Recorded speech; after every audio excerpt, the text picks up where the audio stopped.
You're listening to BioTalk with Rich Bendis, the only podcast focused on the BioHealth capital region. Each episode, we'll talk to leaders in the industry to break down the biggest topics happening today in BioHealth. Hi, this is Rich Bendis. I'm your host for BioTalk. And it's really nice to get back in the groove again because this is our first BioTalk since we had our BioHealth Capital Region Forum on September 20th and our investor conference and crab trap competition on September 21st. And we thought we'd kick this off with a winner of our crab trap competition, actually our 7th annual crab trap competition, which we had at US Pharmacopoeia in person, which was nice to have everybody together in person this year.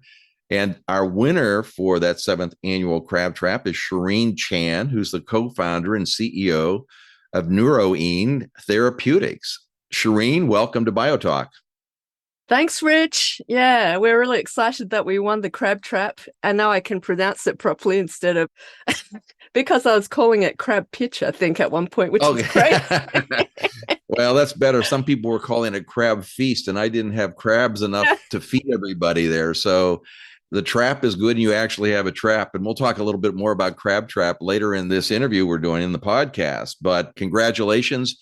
And just for the audience, the judges, which were very prestigious, basically said it was the toughest competition we've had in 7 years, and the quality of the presenters was fantastic. So you really beat out 4 other great candidates, Sherine. So congratulations again. Yeah, thank you. You're welcome. So I didn't know much about Neuroene until you entered the competition because you're relatively new to the region. So I think it would be good if you did a self-introduction for our listeners about you and sort of your transition that you've made from academia to a bio-entrepreneur. Yeah, thanks. We recently moved to DC. We moved to JLABS in May 2022, and then we moved properly in June. So we've only been here a few months. Yeah, so a bit about me. I'm Sherine Chan. I'm the CEO and co-founder of Neuroene Therapeutics. We're developing mitochondrial drugs for difficult-to-treat neurological diseases. And the reason why we have our company today is based out of our academic research. So me and my co-founder, Dr. James Chow, he's a medicinal chemist. We started at the Medical University of South Carolina in Charleston, South Carolina, at the same time in 2009 as assistant professors. And we started our labs, and we're thinking about the types of things that we wanted to do together, the things that we might be able to collaborate together. And it turned out that we had a lot in common, actually, or a lot of overlapped interests. So he is a medicinal chemist, like I mentioned, and he has a great interest in histone deacetylase inhibitors. And actually, he has a drug in phase 2 clinical trials for a rare mitochondrial disease called Friedreich's ataxia. I also talked to him about my interests. I'm a mitochondrial biologist by training, and I'm very interested in childhood mitochondrial diseases. And so a lot of kids who have mitochondrial diseases, they have seizures, and they're pharmacoresistant seizures. So they're very difficult to treat. The drugs on the market, for the most part, have a hard time helping them. And some of those drugs actually make them worse and can be lethal. And one of those drugs is valproic acid, which is a great anti-seizure drug for many people, but not so great for this population. So basically, we decided to write a little grant because valproic acid is a histone deacetylase inhibitor. And we got that grant funded. And what we did was we did a small screen. We screened zebrafish with seizures with the different classes of histone deacetylase classes, inhibitor classes. And so we found that one of those actually worked to decrease seizures, which was really unexpected to us. We actually didn't think anything would work, but one did, which was really great. And then James, as the chemist, he noticed that the compound, the central moiety of that compound, looked a lot like vitamin K. And so that's why we tested the different naturally occurring versions of vitamin K. And we saw that the smallest version worked the best. So his students at the time made lots of different analogs to vitamin K. And we tested them in the zebrafish model and we found that it worked really well. And so we got the patent process going. And at the time at Medical University of South Carolina, which I'll now call MUSC, basically they were very interested and they helped us with the patent process. But in return, we needed to start a company in order to go for SBIR grants from the NIH, for example. So that's how we started our company, because I originally had no idea that I was going to go into the business side of things. Yeah, because I'm originally from Australia and I did my schooling there. I have a degree in veterinary biology with honours, and I have a Ph.D. in clinical biochemistry from the University of Western Australia. And I did part of my Ph.D. in Cardiff University in Wales in the UK. And then I did my postdoc at NIEHS in Research Triangle Park in North Carolina. And that is where I did a lot of my training on mitochondrial diseases, although my first start in mitochondrial diseases was back in my first research position on reproductive biology and mitochondrial dysfunction with Dr. Jim Cummins, which he is my mentor to this day, actually, which is great. So, yeah, I've gone through all the academic path and now I'm here. So I'm full-time with my company right now. And yeah, we just moved here. So very recently have I been a full-time businesswoman. Well, it's an interesting path you've had. And before you mentioned that you were from Australia, I was going to say you don't have a South Carolina accent. I have a very Southern accent. Oh, yeah. Southern Australian accent. Yeah. Yeah. Right. Yeah. For sure. And that was one of the things was, how did you get all the way from Australia all the way up to Washington, D.C.? But that's an interesting path you took. And I guess when you said you were at NIH down in Research Triangle, what attracted you to the University, Medical Center of South Carolina? Yeah, MUSC. So during my postdoc at NIEHS, there came to be an award called the K99R00 Pathways to Independence Award, the grant award from the NIH. And that is where you have a mentor, 2 years of mentor training, and then you go to do your academic faculty position.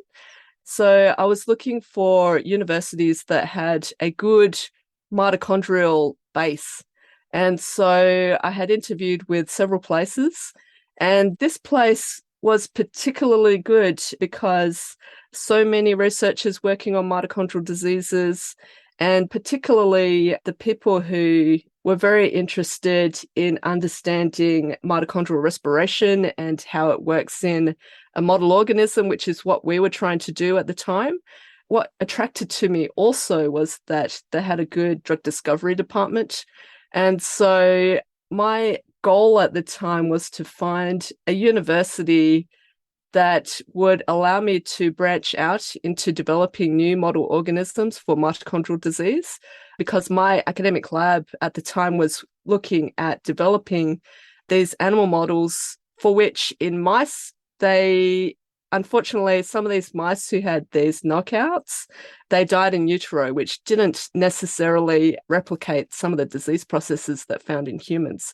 And so in zebrafish, I thought that it would be great because they're small, then transparent. You can have hundreds of them in a single clutch, embryos, and you can use them like cells in a dish. So they're great for drug screening. And so when I talked to the people at MUSC, who I met at a conference, actually, I met a few of the key players in the department at a conference, and we got excited about the things we could do. And so, yeah, MUSC was a great place to start my lab. Yeah. Well, that's fantastic. And I would imagine that they did a good job in helping you get established to create Neuroene, but I'm sure they're sad to see that you have moved to Washington, D.C.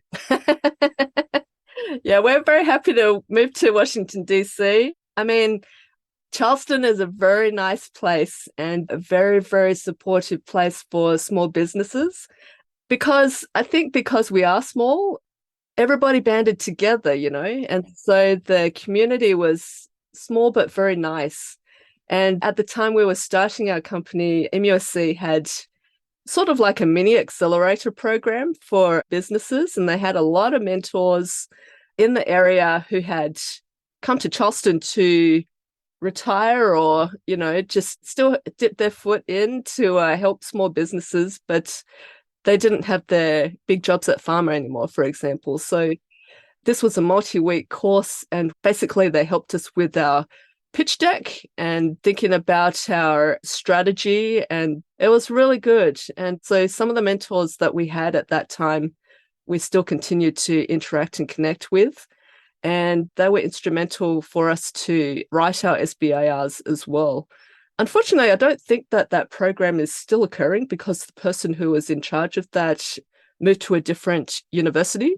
But at the time, it was fantastic. And it really got us understanding how to, what we really needed to present our work, because we came from an academic background and we had too many slides, too much data, too much everything. And so they really helped us to hone our deck. Over time, our deck has changed quite a lot. Probably less science and a little more business and commercialization opportunities, which investors like to see. Yeah, right? For sure. Yes. Yeah. So tell me about this connection from MUSC and the transition to JLABS. How did you come in contact with JLABS? So I have a friend who moved to DC several years ago, and I met through MUSC. She used to be a professor at MUSC as well. And she moved to DC a few years ago to work for BARDA.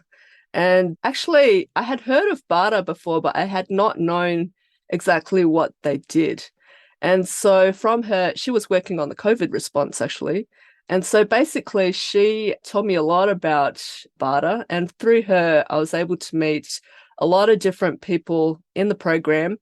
And I came to know about the Blue Knight program at JLABS. So the Blue Knight program, as you know, is a partnership between BARDA and Johnson & Johnson Innovation JLABS.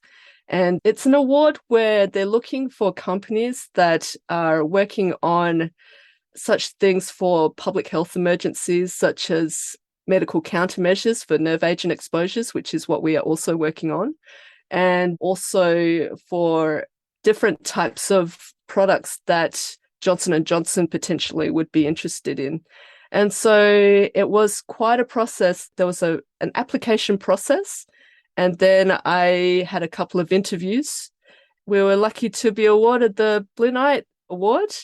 And this is an amazing award because it covers not only the lab space, which is beautiful. I don't know if you've been to JLABS, but it's an amazing space. Yeah, you should come over. Yeah, Sally Elaine is on my board, and she speaks highly of you, by the way. Oh, thank you. Yeah, no, Sally's been awesome. Yeah, from the get-go. Yeah, she's got a great place. So it's got beautiful lab space, so much amazing equipment. So not just the lab space and the workspace, but also provided by the Blue Knight program is mentorship by both BARDA and by Johnson & Johnson Innovation. So it's been really nice because this is what we really need at this juncture. We need mentorship to get us to that next level. So we've been talking to people who have been instrumental in developing drugs for epilepsy, for Parkinson's disease, for medical countermeasures. So also for regulatory as well. We're really interested in that next step. If we had not come to JLABS, it would have been a lot harder to find these types of mentors. Well, welcome to the BioHealth Capital Region. We think we have one of everything that can help you progress for sure.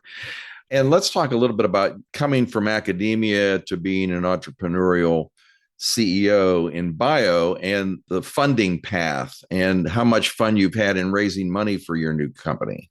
Yeah, so originally, James and I had written a very small MUSC grant, pilot grant, and that was for $50,000, which allowed us to buy the equipment we needed to monitor the motion of the zebrafish in a 96-well plate and to buy chemicals and a few other things. From that, we were able to use our startup monies as well to do more experiments in that area. And then once we started our company, we went for STTR and SBIR grants. So we were awarded a phase 1 STTR at first from NINDS, who have been extraordinarily supportive of our work. And one aside is that coming to DC, we've been able to meet our program officers in person, which is amazing. Actually met them at JLABS. Yeah, so we got the STTR and then we went for our phase 2 And that was an SBIR, which we were awarded. And we've also managed to get administrative supplements to fund diversity people for our lab as well. And we have had other funding through the state of South Carolina. South Carolina Research Authority has been very, very fundamental for funding some of those matching funds for our STTR and SBIRs. And we have had some small foundation funding for our Parkinson's work.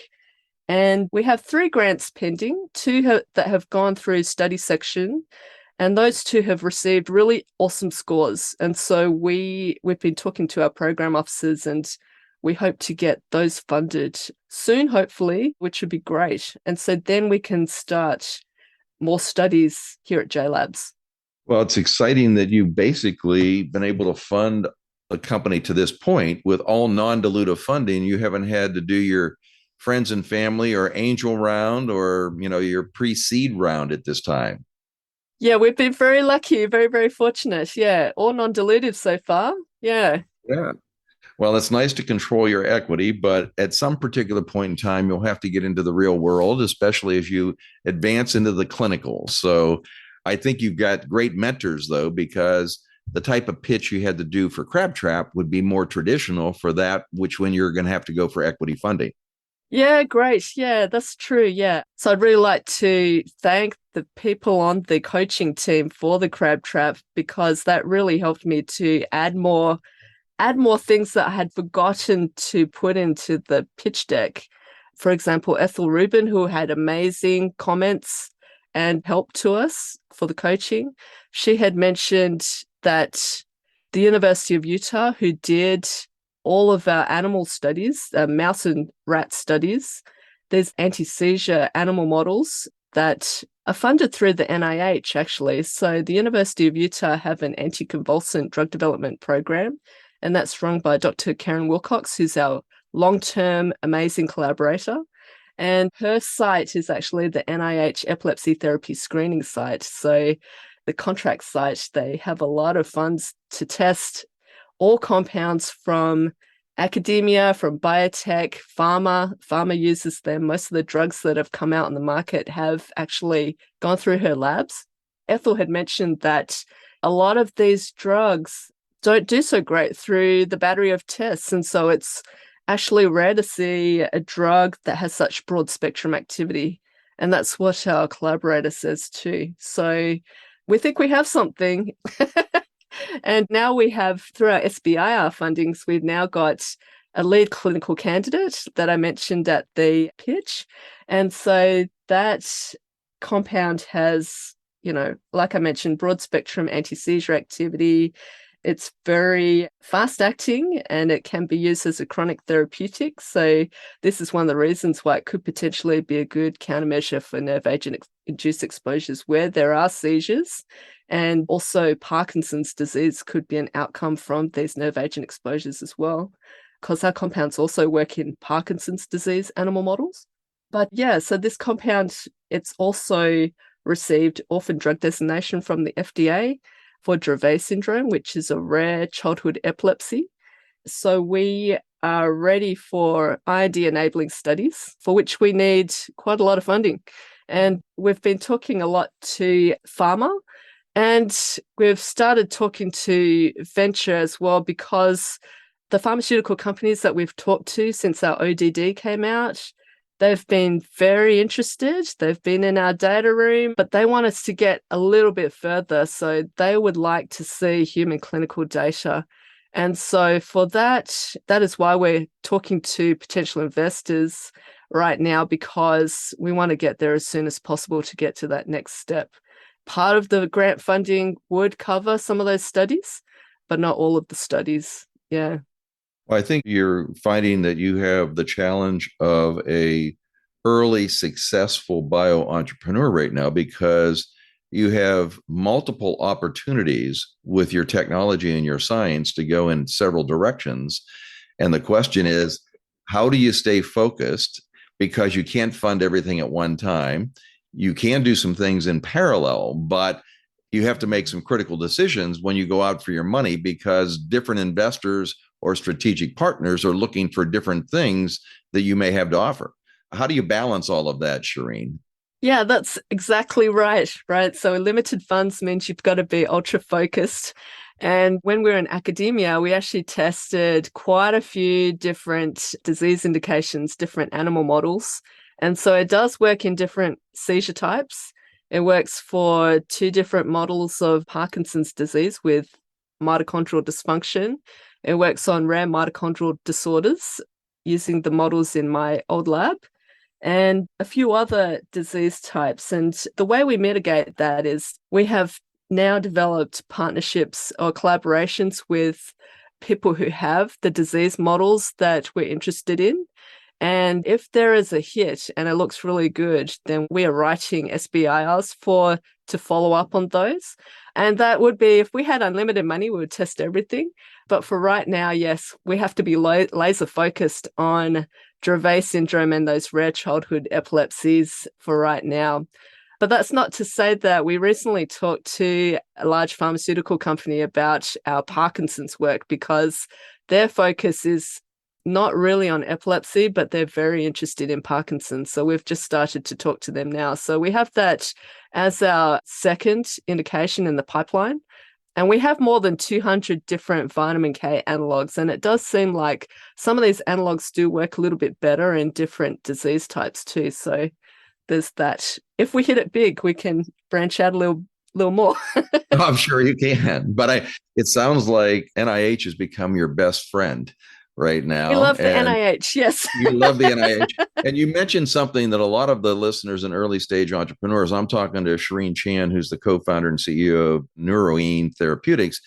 You mentioned having the ability to meet with the program officers in person. And that's a luxury that a lot of people don't understand, how nice it is to be able to look face to face and meet people personally, so they get to really see the real scientist that they potentially might be funding. Because a lot of these things are done by scientists who are, as you say, scoring the SBIR applications, never get to meet the people, never get to know what's really behind the company and the science.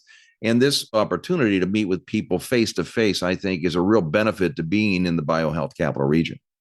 For sure, definitely. Yeah. So I've been to a couple of conferences now, and I've been able to meet with program officers from such as DoD and DARPA and other agencies that we are very interested in applying our work for. So yeah, it is a luxury, especially in this time of Zoom meetings and all that. I think that in person is really nice. There's something extra that you can really have from meeting someone.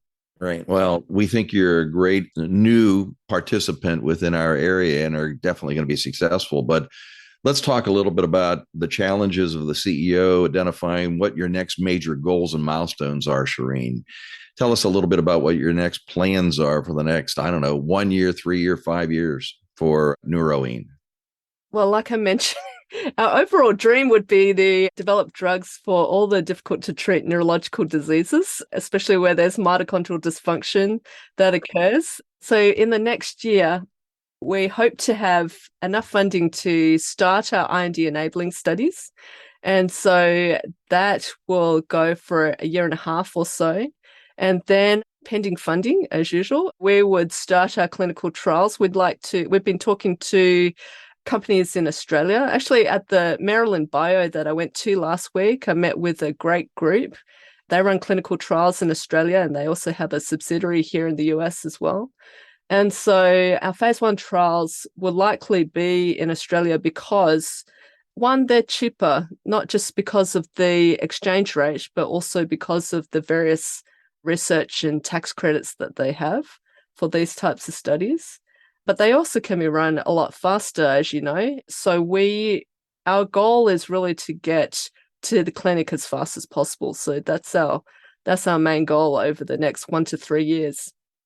Great. Well, I think it'll be achievable because you have a lot of support and good mentors helping you right now. So is there anything you'd like to tell the listeners we haven't talked about? Would you recommend becoming an entrepreneur to all of those people out there who are considering starting a bio business? I think I would, actually. Yes. I had to think about it because it's hard, and the economic climate right now is, possibly not the best. But I think if you believe in what you are doing and you meet the right people, I think you can do it. Yeah. So go for it. Yeah, definitely. With the right attitude and positive thinking, it does go a long way. But you do have to have a good platform and good sciences and good teamwork in order to make that happen. So it sounds like you're surrounding yourself with the right people right now, too, which is critical. Yeah, we're very lucky. Yeah, very, very lucky to be here. Couldn't do it without being here. Well, we think that Neuroene is one of the stars of the future for our region. And I think you're a good role model for other emerging people, especially women in bio. I don't know if you've joined Women in Bio within this region right now, but you'd be a nice role model for that organization. We have a number of people at BioHealth Innovation that belong to Women in Bio, and they have a nice chapter in Washington, D.C. So that might be an interesting organization for you to interact with. Oh, that sounds good. Yeah, I have to look into that. Yeah, well, we'll get you connections to that. So congratulations to all you've achieved. I want to thank you for being on BioTalk today. Hopefully, we can follow up with you again soon and see what other things we can do to help you in your growth and your path to the future and getting to the clinic, because we know that's the most important step right now, identifying strategic, good investors, and then really getting those board members that can add value to your company as you grow. So, Sherine, thank you for being on BioTalk. Thank you very much, Rich. Thanks for listening to BioTalk with Rich Bendis.